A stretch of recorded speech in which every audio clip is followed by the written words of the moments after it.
Boa noite, povo de Deus. Paz esteja com todos, amém? Você que pode, ponha-se de pé. Vou convidar você a repetir uma frase que eu vou falar agora. Você vai erguer as suas mãos para os céus assim, olha, e você vai dizer assim, olha: Maranata, Maranata. Ora vem, Senhor Jesus. Mais uma vez, Maranata, ora vem, Senhor Jesus. Glorifica Ele com palmas, exalta o nome dEle, diga glória a Deus, diga santo, santo, santo, santo é o Senhor, amém? Erga suas mãos assim para mim, olha, erga suas mãos para os céus assim, olha, eu vou convidar você a fechar os seus olhos, a levantar um louvor, um clamor neste momento, não para que Deus venha tocar, venha fazer, mas que verdadeiramente, que o seu coração possa ser como um terreno fértil, aonde for lançada a semente, essa semente frutifique, amém? Feche os seus olhos, erga as suas mãos assim. Senhor Deus, poderoso Pai, em nome do Teu Filho amado Jesus Cristo, consagramos a Ti, Deus, neste momento, Deus de palavra, onde nós ansiamos, Senhor Deus, em ouvir a Tua voz. Nós Te pedimos, Espírito Santo de Deus, tira as amarras dos olhos, tira as amarras dos ouvidos espirituais, que nós possamos ouvir, Deus, a Tua palavra, que nós possamos, ó Deus, crescer na graça e no conhecimento, que o Senhor Deus venha derramar, Deus, sobre nós a Tua unção, a Tua misericórdia, que o Teu querer, o Teu propósito, o Teu efetuar venha estar sobre nós, que seja neste momento, Deus, como uma espada de dois gumes, que ela entra cortando e ela sai cortando, que dividindo ossos, juntas, medulas, que a Tua palavra, Deus, venha ser para a edificação da Sua igreja, que a Tua palavra, Deus, venha ser para o nosso fortalecimento.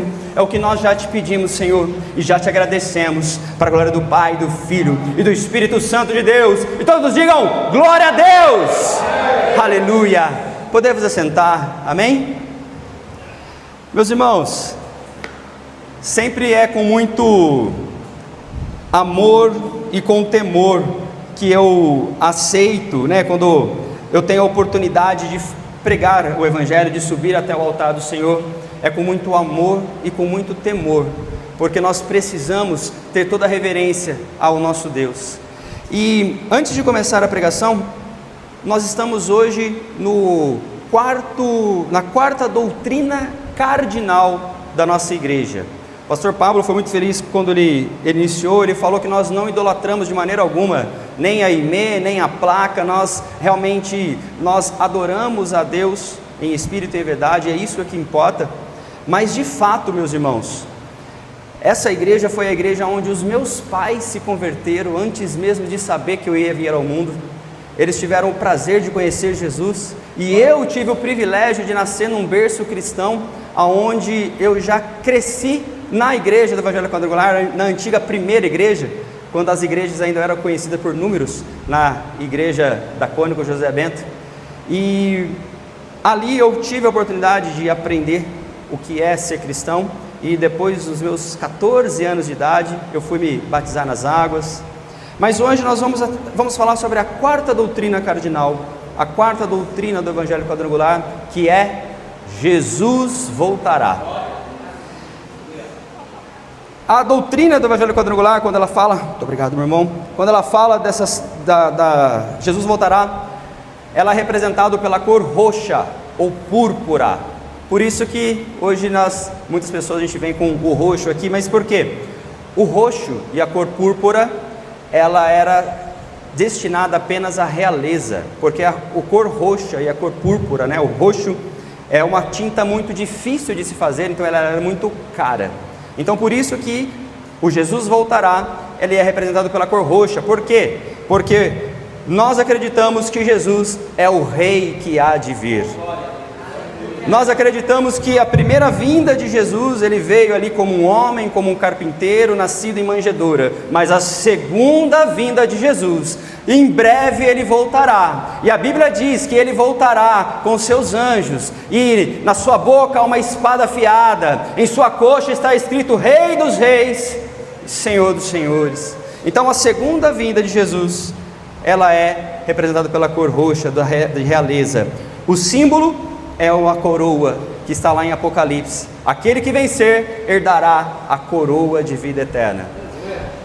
O versículo-chave dessa doutrina é o Mateus 24:30, onde nós devemos falar do rei que há de vir. Então, o Evangelho de Mateus, que é o Evangelho dessa cor, ele apresenta Jesus como o rei que há de vir, o rei que há de nos buscar. Uma coisa que não foi falada até então, eu gostaria de reforçar, a nossa igreja ela também tem um lema, e esse lema ele se encontra em Hebreus 13:8. Ele diz que Jesus Cristo é o mesmo, ontem, hoje e eternamente. Ontem Ele fez milagres, hoje Ele continua fazendo milagres, e por toda a eternidade, Jesus Cristo, Ele é capaz de mudar a nossa vida, de mudar a nossa história, de restaurar famílias, de restaurar corações, de restaurar saúde, de batizar com o Espírito Santo. Esse é o nosso Deus, esse é o Deus que nós servimos. Meus irmãos, dito isso, eu quero entrar na palavra, e a palavra nós vamos ler 2 versículos. O primeiro versículo está lá em 1 Tessalonicenses 4,16. Vou pedir para o pastor Pablo achar o Tessalonicenses 4,16. E eu vou ler Mateus 25, amém? Então vou pedir, pastor Pablo, se o senhor puder ler para mim, por gentileza, ficar de pé, 1 Tessalonicenses 4, apenas o 16 e o 17. Porque o Senhor mesmo, dada a sua palavra de ordem, ouvida a voz do arcanjo, e ressoada a trombeta de Deus, descerá dos céus, e os mortos em Cristo ressuscitarão primeiro. Depois nós, os vivos, os que ficarmos, seremos arrebatados juntamente com eles, entre nuvens, para o encontro com o Senhor nos ares, e assim estaremos para sempre com o Senhor. Amém. Nós, guarde bem essa palavra, nós, os que estivermos vivos, nós, os que estivermos vivos, seremos arrebatados com Ele. Os mortos ressuscitarão primeiro, e nós, o que estivermos vivos. Dito isso, eu quero ler com os irmãos Mateus, capítulo 25, é um versículo muito conhecido também, eu acredito que não está conseguindo colocar ali, né, irmã? Mateus, capítulo 25, do 1 ao 13, se você tem a sua Bíblia, mesmo que no celular, pegue aí para você fazer a leitura bíblica, Mateus, capítulo 25, do 1 ao 13, diz assim: então o reino dos céus será semelhante a 10 virgens, que tomando as suas lâmpadas, saíram ao encontro do noivo. 5 delas eram insensatas, e 5 prudentes. Ora, as insensatas, tomando as lâmpadas, não levaram azeite consigo. As prudentes, porém, levaram azeite em suas vasilhas, juntamente com as lâmpadas. E tardando o noivo, cochilaram todas e dormiram. Mas, à meia-noite, ouviu-se um grito: eis o noivo, saí-lhe ao encontro. Então, todas aquelas virgens se levantaram e prepararam as suas lâmpadas. E as insensatas disseram às prudentes: dai-nos do vosso azeite, porque a nossa lâmpada estão apagando. Mas as prudentes responderam: não, pois de certo não chegaria para nós e para vós. Ide antes aos que o vendem e comprai-o para vós. E tendo elas ido comprá-lo, chegou o noivo, e as que estavam preparadas entraram com ele para as bodas, e fechou-se as portas. Depois vieram também as outras virgens e disseram: Senhor, Senhor, abra-nos a porta. Ele, porém, respondeu: em verdade vos digo, não vos conheço. Vigiai, pois, porque não sabeis nem o dia e nem a hora. Amém? Meus irmãos, a matéria que estuda a volta de Cristo na teologia bíblica, ela se chama escatologia. No ITQ é uma apostila dessa grossura aqui, e quase você não acha professor para lecionar essa matéria.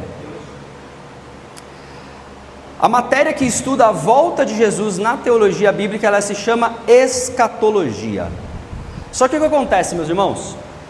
Em relação à volta, à segunda vinda de Cristo, não há um consenso bíblico aonde nós podemos frisar, nós podemos colocar como uma certeza absoluta. Porque Jesus mesmo disse aos seus discípulos que somente a Deus sabe o dia, a hora, a circunstância. Qualquer um que disser para você, está ali o Cristo e ali ele está voltando, desconfiem, porque se possível, enganariam até os escolhidos.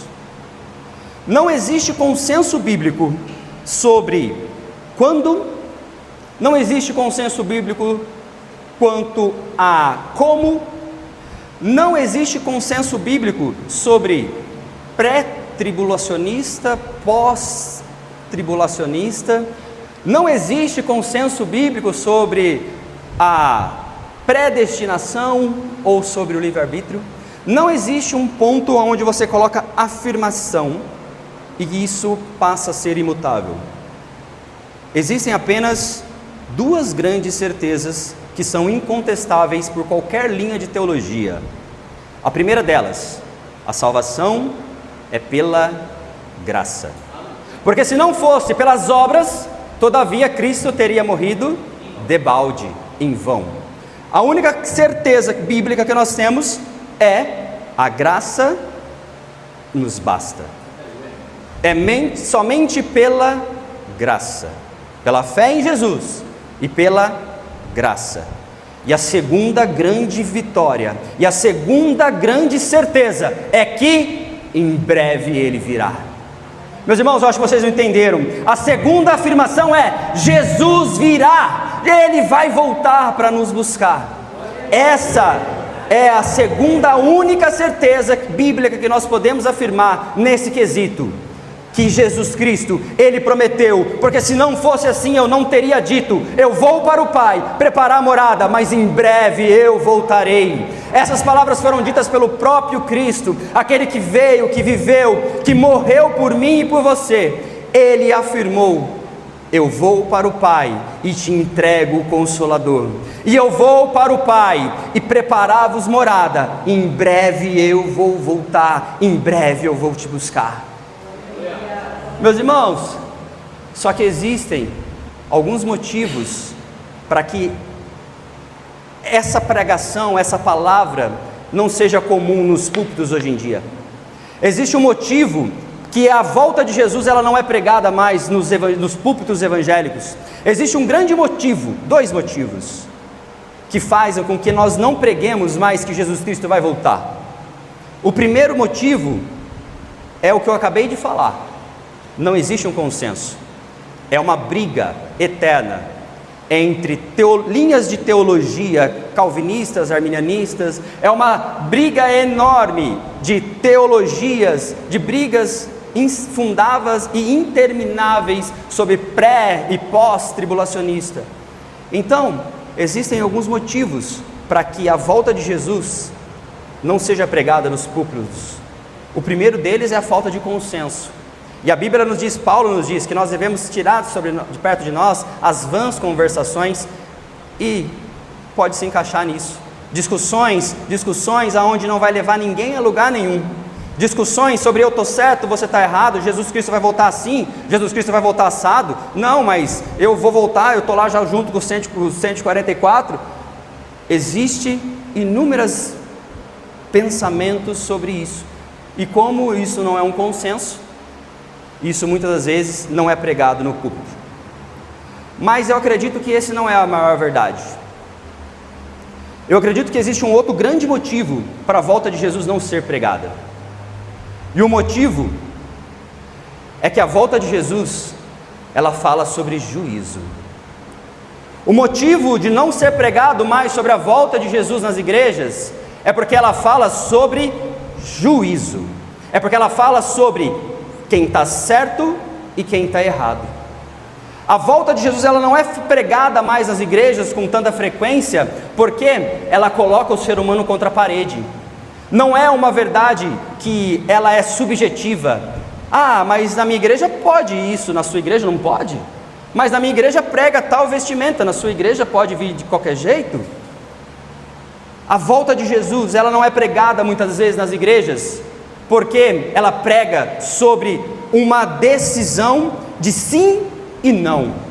Jesus Cristo fala que quando eu voltar, que seja encontrado junto com as ovelhas, porque essa aqui me segue, separa para um lado, vem aqui comigo, e os bodes, esses são mandados para as trevas exteriores, aonde o diabo não morre, aonde o inferno está ali preparada para Satanás e os seus anjos. A volta de Jesus, ela não é muito mais pregada nos púlpitos, porque ela coloca o ser humano contra a parede, porque hoje nós temos uma verdade que ela não é mais uma verdade absoluta. Hoje nós temos pregações aí, aonde nós temos jeitinho para tudo, aonde se o Espírito Santo não te convence do pecado, é porque não é pecado, aonde se não está ferindo a outra pessoa, então também não é pecado. Se você diz respeito apenas a você, o seu corpo, as suas regras, então também não é pecado. A volta de Jesus, meus irmãos, ela não é pregada porque o ser humano não gosta de ser colocado contra a parede, porque o ser humano não gosta de ter que fazer uma escolha de certa ou errada, porque ele sabe que se ele escolher errado, a consequência, ela é eterna. Uma vez eu ouvi uma pessoa falando que assim, olha, eu prefiro 1000 vezes estar errado, que Jesus Cristo não vai voltar, que isso tudo é mentira, que o Evangelho realmente não existe, que céu e inferno não existe, porque se eu estiver errado, eu perdi uma vida. Mas se você estiver errado, você que está pregando que Jesus não volta, que Jesus não tem, você perdeu a salvação. Então quem estiver errado, quem tem mais a perder? Quem tem mais a perder? Quem não espera Jesus. Eu prefiro, se eu estiver errado, que Jesus Cristo não existe, que Deus não existe, que céu e inferno não existe, que não vai existir o juízo e realmente a condenação eterna, se isso não existe, e você que está falando que isso é mentira, está certo, significa que eu perdi uma vida. Mas se você estiver errado, você perdeu a salvação e a vida eterna. Então, meus irmãos, quando o mundo fala que Jesus Cristo não vem, quando o mundo fala que isso tudo é mentira, que nós somos crentes bobões, que nós somos idiotas de ficar esperando um Cristo, quando o mundo disser isso para você, você fala assim, eu até posso dizer que eu esteja errado, mas se eu estiver errado, e realmente isso tudo for ilusão, eu perdi uma vida, mas eu não quero arriscar a minha salvação e vida eterna com um Deus criador dos céus e da terra, que me criou com toda a perfeição, que me criou para conduzir toda uma vida de bênção, de prosperidade, um Deus que nos criou para que nós possamos viver a boa, perfeita e agradável vontade dEle. Eu não quero acreditar que se eu perder, eu vou perder mais do que a eternidade com o Deus criador. Eu não posso. Meus irmãos, quantos aqui já ouviram que Jesus Cristo volta para quem morreu? Quantos aqui já ouviram que, que é isso, cara? Fica esperando de falar esse negócio de Jesus voltar, não. Jesus Cristo volta para quem morreu. Quantos aqui já ouviram isso? Eu já ouvi. Tem crente dentro da igreja que eu estou pregando aqui e pode estar se sentindo incomodado, porque é exatamente isso que pensa. Jesus Cristo, ele volta para quem morreu. Eu estou vivo. Outra coisa, o céu, inferno, que nada, inferno é aqui. Quem que nunca ouviu isso também?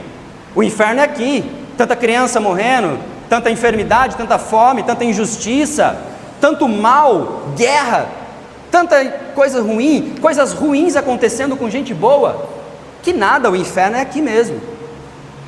Meus irmãos, não deem ouvido a vãs conversações. Se possível, enganariam até os escolhidos. Se possível for, ele vai tirar você que está aqui dentro da presença de Deus, dentro da casa de Deus, na presença dele, e vai tirar os seus olhos da salvação e vida eterna, vai tirar os seus olhos. Jesus Cristo, ele é muito enfático, ele diz assim, olha, aquele que for fiel até o fim, esse ele dará coroa de vida eterna.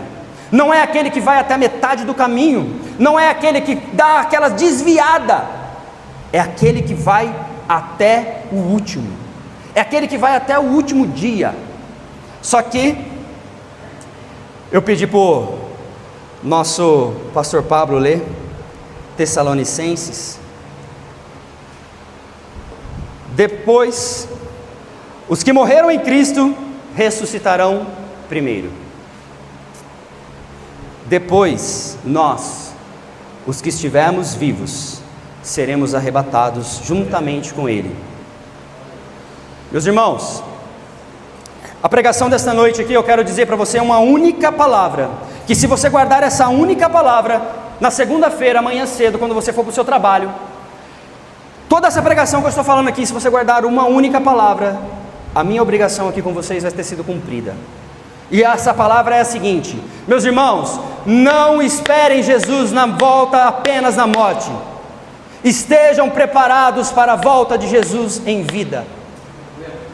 O crente que não se está preparado para o arrebatamento agora, talvez não esteja preparado para a volta dele na sua morte.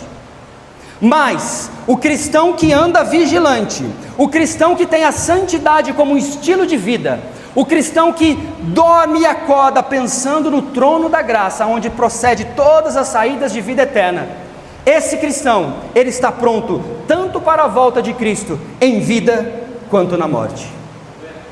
A Bíblia diz que será como um piscar de olhos, haverá um raio que sai do Oriente e se mostra no Ocidente, ou seja, de um canto ao outro do planeta Terra. Então virá o fim. Se nós, como cristãos, se nós tivermos uma vida em santidade constantemente, se nós estivermos expirando e praticando a volta de Cristo ainda vivos, nós estamos preparados para a volta de Jesus na nossa morte. Mas se nós não estivermos atentos e vigilantes, como as 5 virgens prudentes, com lâmpadas acesas, se nós não estivermos ativos, ligados na videira, nós não estaremos prontos, provavelmente, para a volta de Cristo em sua morte.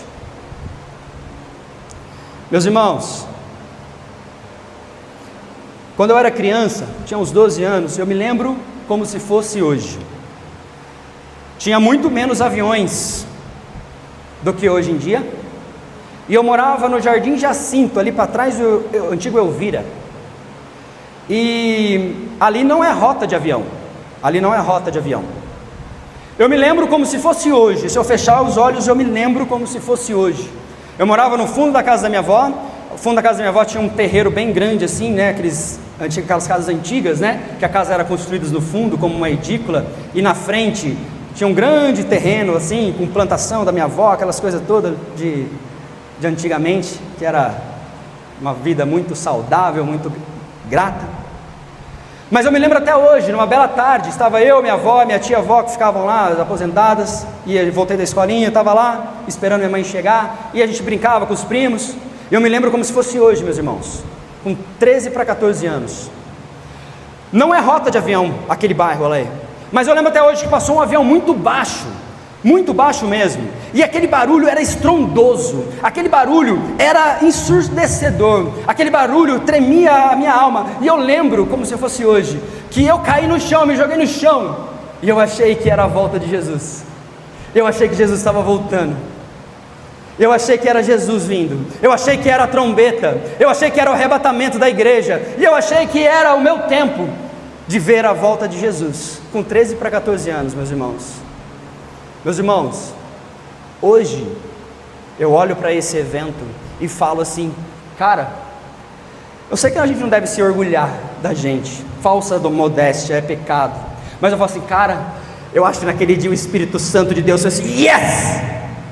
Esse menino acreditava mesmo, porque para mim foi como se fosse real, aquele barulho daquele avião, para uma criança de 14 anos que não estava acostumado, nunca tinha ouvido aquilo, aquele avião passou tão baixo, aquele barulho era tão ensurdecedor, que eu lembro que eu caí no chão e eu falei assim, Jesus está voltando. Meus irmãos, aquela sensação foi maravilhosa, A sensação foi maravilhosa de saber também que Jesus não tinha voltado. A sensação também foi maravilhosa, porque mesmo assim, com 14 anos, eu tinha noção do que era o julgamento, o derramar do cálice da ira de Deus. Porque o nosso Deus é amor, o nosso Deus é misericórdia, é graça, é gratidão, mas serão derramados 7 cálices, e um deles é a ira de Deus. Isso você aprende em escatologia bíblica. ITQ está para começar ano que vem, se matricule. Não leciono essa matéria no ITQ, mas é maravilhosa. Meus irmãos, se amanhã cedo vocês lembrar de uma única palavra que eu disse essa noite, que seja: eu preciso esperar, estar pronta para a volta de Jesus em vida. Eu preciso aguardar a volta de Jesus em vida, porque se eu estiver preparado para a volta de Jesus, daqui a 1 segundo, num piscar de olhos, se eu estiver preparado para a volta de Jesus, ainda até o final desse culto, eu estou muito provavelmente preparado para Jesus, se eu vier a morrer. Porque a vida do cristão, ela precisa ser uma vida em santidade. A santidade, ela precisa ser um estilo de vida. Ela não deve ser buscada apenas em datas específicas. Ela não deve ser buscada apenas quando você quer alcançar uma grande bênção de Deus. Eu vou jejuar porque eu preciso de tal emprego. Eu vou jejuar e vou me santificar porque hoje eu vou subir aqui para pregar o Evangelho. Eu vou me santificar hoje porque hoje é domingo e eu vou louvar na igreja. Hoje eu vou me santificar porque eu vou fazer tal coisa. Meus irmãos, Jesus fala que tomara que eu volte no verão, porque se Jesus voltar no inverno, só que não é um inverno literal, é um inverno simbólico, é uma simbologia falando que porque no inverno é tudo mais difícil, no inverno você fica coado, você deixa até depois. Eu espero que Jesus te encontre como as 5 virgens prudentes. Quando nós lemos aqui as 5 virgens, a parábola, Jesus, ele está preparando os discípulos para o que havia de acontecer naqueles dias. O versículo que nós lemos, Jesus estava falando em parábolas, e nesse versículo, capítulo 25 de Mateus, Jesus ele cita 3 parábolas. A primeira parábola é aquela que nós lemos, das virgens. A segunda é a parábola do servo que saiu e depois deixou o dinheiro com seus criados, e depois ele voltou para tirar satisfação com seus criados. E a terceira palavra que Jesus colocou no capítulo 25 é quando Jesus, aquele que der de comer para quem está com fome, aquele que cuidar da criancinha, aquele que fizer boas obras, esse vai ser de Jesus. Mas Jesus, os discípulos perguntaram para ele: Jesus, quando foi que te vimos com frio e não te demos roupa? Jesus, quando foi que te vimos com fome e não te demos de comer? Jesus, quando foi? E aí Jesus fala que, olha, quando você não ajuda o seu irmão que está do seu lado, você não faz isso por mim. O que eu quero dizer é o seguinte: Jesus, ele sempre pregou por parábolas. Parábolas nada mais é do que historinhas. Jesus contava histórias para ficar fácil o entendimento das pessoas. A Bíblia fala que Jesus, no capítulo 24, os discípulos estavam perguntando para ele: mestre, quando vai acontecer o fim dos tempos? Quando que vai acabar tudo isso? E aí Jesus explica para eles sobre os sinais, Jesus explica sobre tudo que vai acontecer.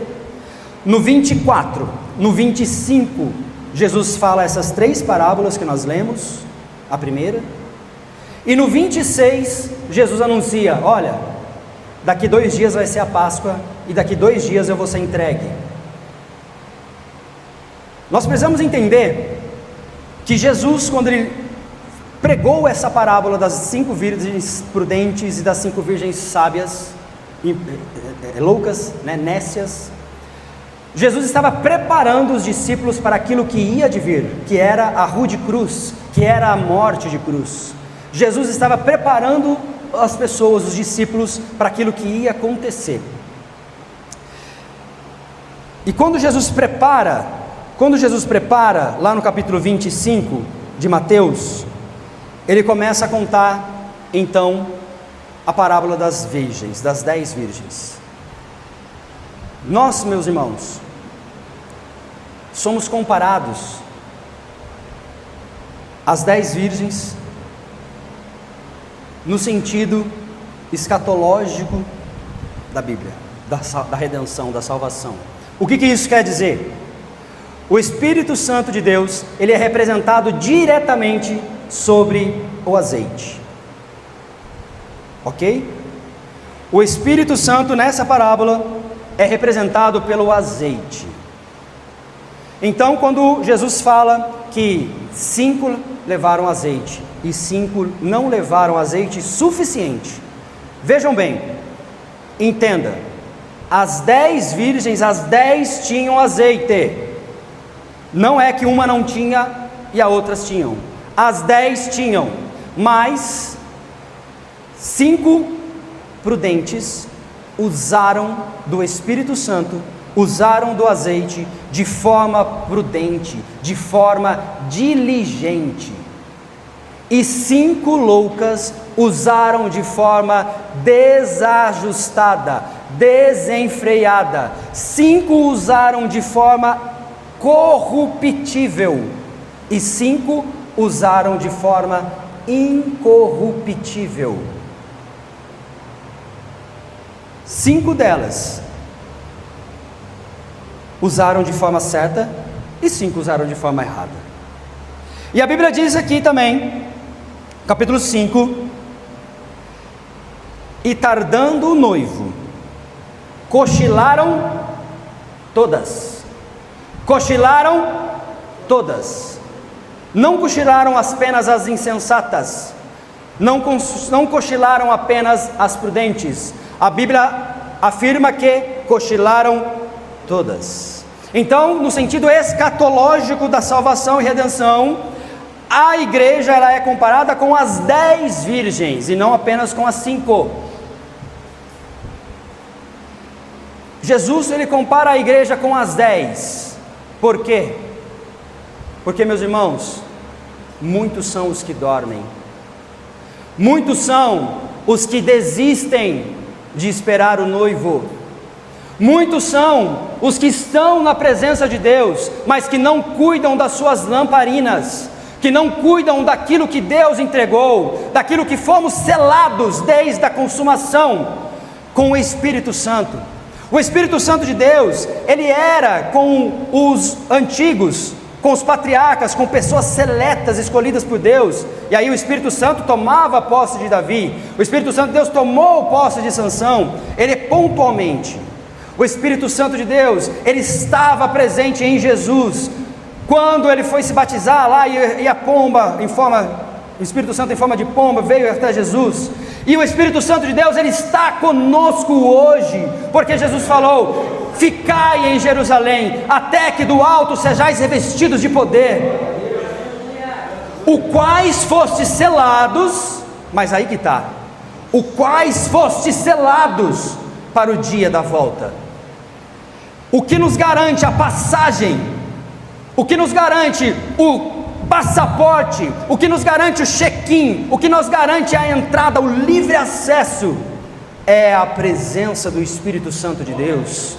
Se você, meu irmão, não tiver o Espírito Santo de Deus na sua vida, se você não tiver o Espírito Santo de Deus naquilo que você fala, naquilo que você trata o seu marido ou a sua esposa, se você não tiver o Espírito Santo de Deus naquilo que você trata o seu patrão, se você não tiver o Espírito Santo de Deus naquilo que você faz quando ninguém está vendo, meus irmãos, talvez você seja como as 5 imprudentes, talvez você seja como as 5 loucas, que recebeu o Espírito Santo, que foi selado com o Espírito Santo, mas não cuida do Espírito Santo que habita em vós. A Bíblia diz: não entristeçais o Espírito. O Espírito Santo tem sentimentos, o Espírito Santo, ele é Deus. Nós temos o hábito de falar o Espírito Santo de Deus, como se o Espírito Santo fosse uma propriedade de Deus, como se eu pudesse falar assim: olha, esse violão é do Adriano, porque pertence ao Adriano, como fosse coisas distintas. O Espírito Santo, ele é trino Deus.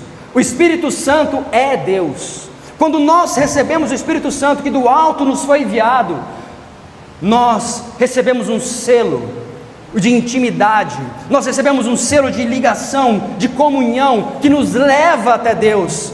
No dia aonde foi pregado por Paulo a Tessalonicenses, aonde ele fala: nós, os que estivermos vivos, iremos com ele nos altos, iremos com ele no céu, seremos arrebatados. O que nos tira, o ímã que vai nos levar para a glória, é o Espírito Santo de Deus em nós.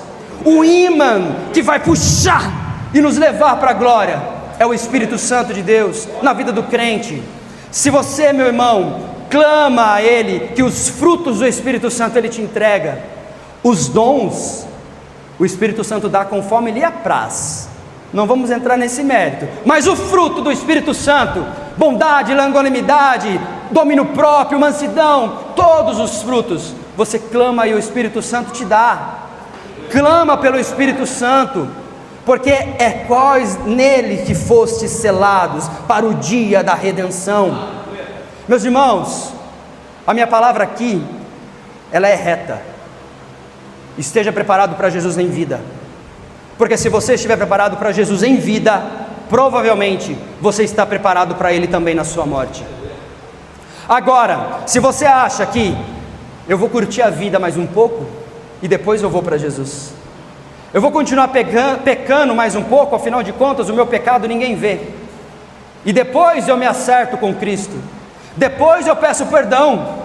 Não teve o terceiro ladrão lá que na cruz pediu perdão e Jesus falou: hoje mesmo você vai estar comigo na glória?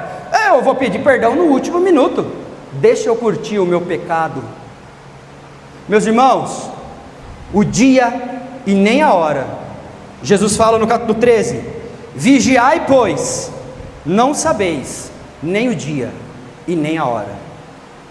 Pode ser agora, pode ser agora, pode ser no final do culto, pode ser daqui a 100 anos, e talvez não tenha nem os restos mortais de nós que estamos aqui hoje. Daqui a 100 anos talvez nem os nossos restos mortais estejam aqui nessa terra mais, mas Jesus, Ele prometeu, e eu creio que Ele vai voltar. Se não fosse assim, eu não teria dito: eu vou para o Pai preparar a morada, mas eu vou voltar.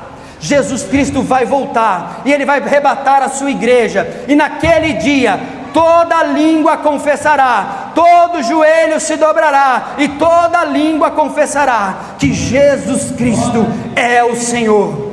Toda a humanidade passará por um trono branco, e ali haverá o juízo, aonde Jesus vai ser o nosso justo juiz. A Bíblia nos diz que não devemos pecar, mas se nós pecarmos, que nós tenhamos um advogado à destra do Pai, e esse advogado é Jesus, o justo juiz. Meus irmãos, o Espírito Santo de Deus é a coisa mais poderosa que você pode ter na sua vida.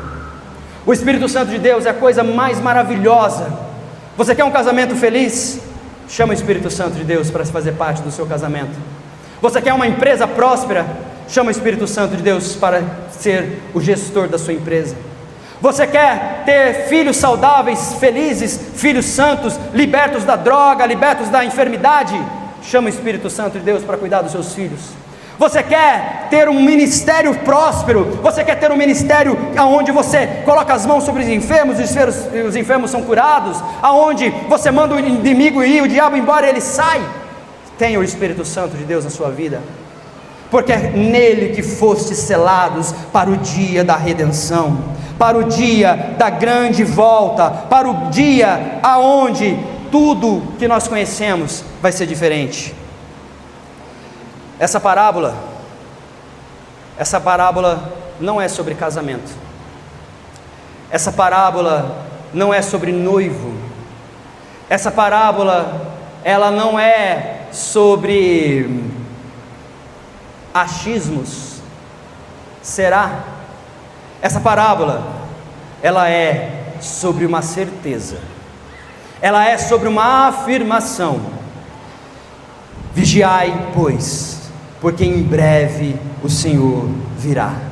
Jesus Cristo, Ele quer encontrar uma noiva atenta. Jesus Cristo, Ele quer voltar uma noiva vigilante. Não largue o que Deus te deu para depois. Não largue o que Deus te deu para ficar para depois. Santidade é um estilo de vida. Santidade não é para os finais de semana. Santidade não é para eventos clássicos dentro de uma igreja. Santidade é para todo santo dia. Jeová Kadosh, Deus Santo Santificador.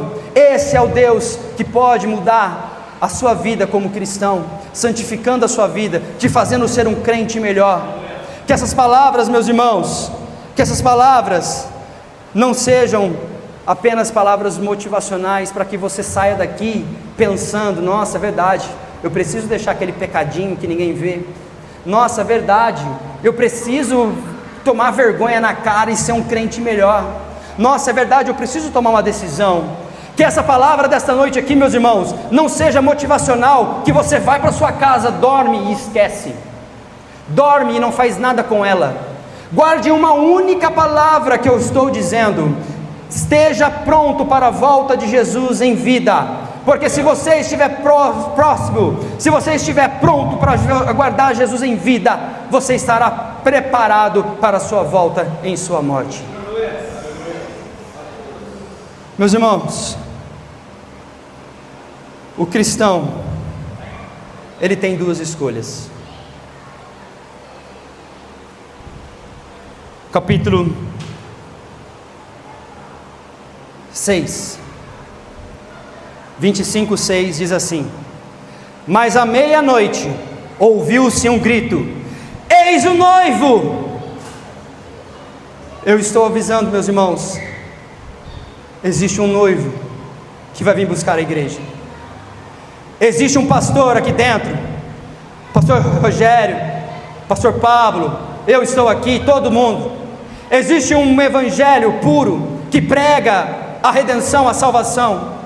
Existe pessoas ainda que pregam verdadeiramente o evangelho de Cristo, sem nenhum tipo de fermento, sem nenhum tipo de adulteração. Meus irmãos, existem duas opções. À meia-noite, alguém gritou. Jesus falou, não falou quem. À meia-noite alguém gritou. Às 10 estavam dormindo. À meia-noite alguém gritou: ah lá o noivo! E todas elas se levantaram, todas elas pegaram e acordaram. E 5 estavam preparadas e 5 não estão. Você tem oportunidade esta noite, meus irmãos. Eu estou avisando, Jesus Cristo vai voltar. Não somente eu, todos os pastores que estão aqui, obviamente, vocês estão entendendo que hoje eu estou aqui com esse objetivo, mas Jesus Cristo vai voltar. Você pode pegar um banquinho e subir lá na praça na Mário Lago e começar a falar: Jesus Cristo vai voltar, Jesus Cristo vai voltar. Sempre vai ter uma voz que clama no deserto, sempre vai ter alguém que anuncia. Qualquer lugar que você vai ter alguém falando que Jesus Cristo vai voltar. E aí cabe a você, meu irmão e minha irmã, saber qual das 5 virgens você vai se comportar. Como das 5 virgens você vai se comportar? Daquela prudente, que tem o Espírito Santo, que guardou o Espírito Santo, ou da insensata, que ouviu a pregação aqui desta noite, ou que vai assistir depois na gravação, e não vai fazer nada, vai continuar pecando, vai continuar sendo uma nécia, vai continuar sendo louca, vai continuar sendo como uma qualquer, continuar vivendo a sua vida como sempre viveu, continuando com os mesmos erros, continuando com os mesmos pecados, continuando com as mesmas convicções, achando que vai conseguir esperar a volta do Senhor. Olha que interessante, capítulo 11, e aí nós vamos encerrar. Depois vieram também as outras virgens, ou seja, alguém anunciou que as virgens acordaram, amém? Eu estou avisando aqui agora. As 10 acordaram, talvez você esteja despertando agora. 5 prudentes com o Espírito Santo guardadinha com elas ali, e 5 negligenciaram, entristeceram o Espírito Santo. Só que olha só, a Bíblia fala, as 5 prudentes, elas falam assim: olha, vão e comprem azeite para vocês. Eu estou avisando, busquem o Espírito Santo, clamem o Espírito Santo, chamem a presença dEle, clamem pelos frutos do Espírito. Vão e comprem. Vocês estão conseguindo entender a analogia? Eu estou avisando, vão e comprem, porque ainda dá tempo. Só que no 11, no 10, tendo elas ido comprar, chegou o noivo, e disseram ao Senhor: abra-nos a porta. Olha só, se elas fossem e voltassem rapidinho, elas pegariam o noivo ainda. Se elas fossem, a Bíblia diz, eu estou avisando, busca o Espírito Santo, clama a Ele, chama os frutos do Espírito. Eu estou avisando, se você for rápido, você vai e volta a tempo do noivo ainda não ter fechado a porta. Se você for rápido em buscar o Espírito Santo, se você for rápido em se converter, se você for rápido em entregar a sua vida a Ele, você vai rapidinho e volta correndo, e pega ainda o noivo, e ainda vai poder fazer parte das bodas do Cordeiro, vai poder fazer parte ainda do céu, da eternidade com Cristo, vai poder fazer parte ainda. Só que elas além de loucas ainda foram lentas, além de loucas elas ainda demoraram, além de loucas, elas ainda não fizeram no tempo certo. E aí a Bíblia fala no 10, então indo elas comprá-lo, chegou o noivo, e eis que estavam preparadas, entraram, e as que não, e fechou a porta. E no 11, elas falaram, também as outras virgens disseram: Senhor, Senhor, abra-nos a porta. E no 12 Jesus fala, ele porém respondeu: em verdade vos digo, não te conheço.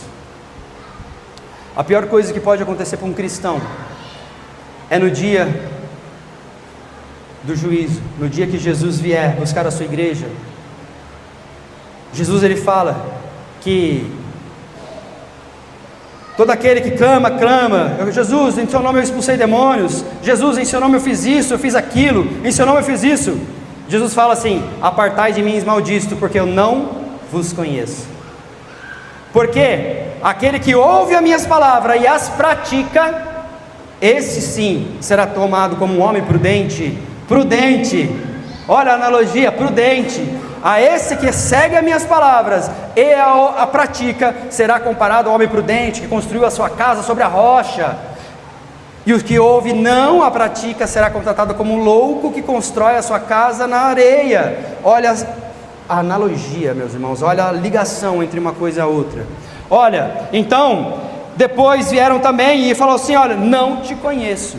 A pior coisa que pode acontecer para um cristão é naquele dia você falar: mas pastor, eu pregava, eu cantava, eu dava aula, pastor, eu nunca faltei num culto, eu era dizimista fiel, ofertante de coração, pastor, eu nunca traí meu esposo, nunca traí meu esposo, minha esposa, pastor, eu nunca bati nos meus filhos, pastor, eu nunca roubei, pastor, eu nunca fiz nada disso. Mas naquele dia Jesus vai falar: se você verdadeiramente com as mãos me louvam, mas o coração está longe. E aí Jesus fala: apartai de mim, que eu não vos conheço. Assim como a parábola que Jesus falou aqui no capítulo 12. Ele porém respondeu: em verdade vos digo, não vos conheço. Meus irmãos, que essa palavra tenha entrado no seu coração, que seja um alerta, porque se você está aqui para ouvir, você está no capítulo 17 de Tessalonicenses. Nós, os que estivermos vivos, iremos com Ele nos altos, nos céus. Os que morreram com Cristo ressuscitarão primeiro, e nós, os que estivermos vivos, iremos com Ele no ar, iremos com Ele no céu, encontraremos com Ele, selados pela unção do Espírito Santo que em nós está, como um ímã que puxa para a glória. Pedir para o louvor vir aqui à frente. Meus irmãos, capítulo 13, vigiai, pois não sabeis nem o dia e nem a hora, mas